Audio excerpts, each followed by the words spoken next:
Everyone, एक बार फिर आप लोगों का हार्दिक स्वागत है मेरे चैनल गुड सिंह व्यू पर। तो सभी को मेरी प्यार भरी राम राम, नमस्ते, आदाब, सत श्री अकाल, गुड इवनिंग। आज हम बात करेंगे 1981 में मेरी आवाज सुनो वर्सेस लवारिस।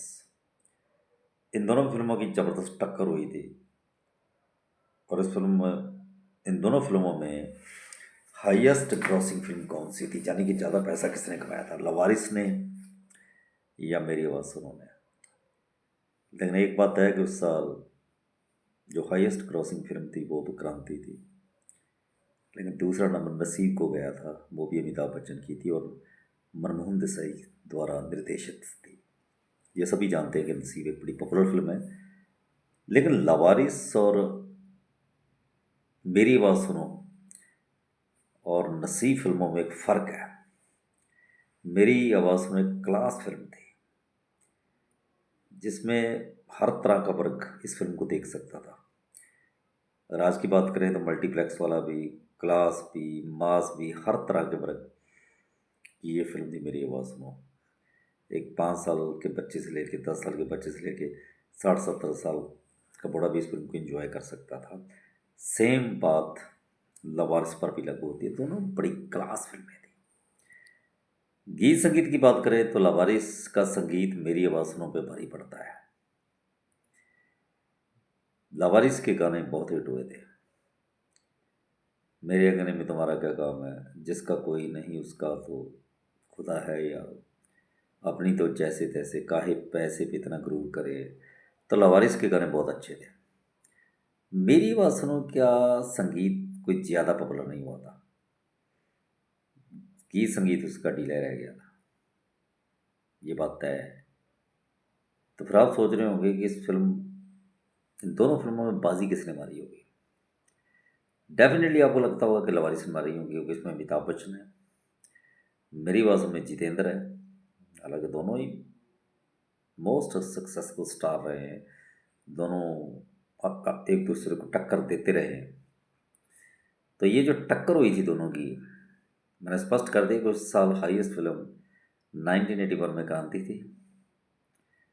अमिताभ बच्चन की नसीब दूसरे नंबर पर थी। जो टॉप 10 फिल्में थी उसमें जितेंद्र की 2 फिल्में थी, एक मेरी आवाज़ सुनो और एक ही भूल। अमिताभ बच्चन की लवारिस शामिल थी, याराना, बरसात की रात, तो लवारिस तो फिर थी।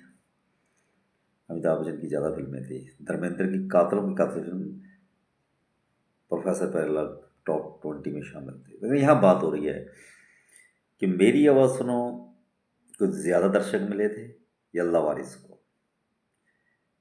तो अगर थोड़ा सा सोचे तो लगता है कि लवारिस फिल्म 1981 की बहुत ब्लॉकबस्टर फिल्म रही होगी और मेरी आवाज़ सुनो को पीछे छोड़ दिया होगा, क्योंकि लवारिस का संगीत भी बहुत बड़ा हिट साबित हुआ था। और कलाकार लवारिस में थे अमजद खान, जीनत अमान, अमिताभ बच्चन, राखी, और गाने भी सुपर हिट थे। प्रकाश मैनन ने डायरेक्ट किए थे। और मेरी आवाज़ सुनो को साउथ के एस वी राजेंद्र सिंह ने डायरेक्ट किया था। पद्मल्या की फिल्म थी शायद। हेमा मालिनी, जितेंद्र, परवीन बॉबी, विजय अरोड़ा, ओम शिवपुरी, रंजीत, शक्तिपुर कादर खान जैसे तमाम ये कलाकार थे। और कन्वर लाल, कुत्ते कन्वर लाल बोल, ये डायलॉग मेरी बात सुनो का बड़ा हिट हुआ था, चार्ट बस्टर था। गली गली में लोग इस डायलॉग को बोला करते थे। तो जितेंद्र का बड़ा पावरफुल रोल था उसमें, उसकी इमेज से बिल्कुल अलग तरह का रोल था। उसमें उन्होंने डांस नहीं किया था, बहुत ही ज़बरदस्त उन्होंने एक्शन पैक्ड रोल किया था। तो चलो मैं इस सीक्रेट से पर्दा हटा ही देता हूँ। तो लवारिस उस साल की ज़्यादा चलने वाली फिल्म नहीं थी। लवारिस ने सिर्फ 12 करोड़ का बिजनेस किया था वर्ल्ड वाइड, और मेरी आवाज़ उन्होंने वर्ल्ड वाइड 13 करोड़ रुपए का बिजनेस किया था, यानी 1 करोड़ का फासला था। इसलिए उस साल मेरी आवाज़ सुनो लवारिस से आगे निकल गई थी। तो उस टक्कर में जितेंद्र विजयी रहे थे। जितेंद्र की उस फिल्म ने कई टेरिटरी में शोले का भी रिकॉर्ड तोड़ दिया था। और मैंने दोनों फिल्में देखी है, मुझे भी मेरी आवाज़ सुनो ज़्यादा पसंद आई। लवारिस में अमिताभ बच्चन का बहुत अच्छा काम था, लेकिन मेरी आवाज़ सुनो में जितेंद्र का बहुत ही पावरफुल रोल था। फिर आप कहेंगे कि मेरी आवाज़ सुनो जीती, मेरी आवाज़ सुनो फिल्म साउथ की किसी फिल्म की रीमेक थी। ठीक है, बिल्कुल रीमेक थी। लावारिस ओरिजिनल स्टोरी थी, प्रकाश मेहरा ने डायरेक्ट किया था। ये थोड़ा फ़र्क हो सकता है, लेकिन परफॉर्मेंस मुझे जितेंद्र की मेरी आवाज़ में ज़्यादा अच्छी लगी। अमिताभ बच्चन की भी अच्छी थी, लेकिन फिल्म भी ज़्यादा मेरी आवाज़ सुनो ही चली थी। तो बॉक्स ऑफिस पर मेरी आवाज़ सुनो लावारिस से ज़्यादा सफल रही थी।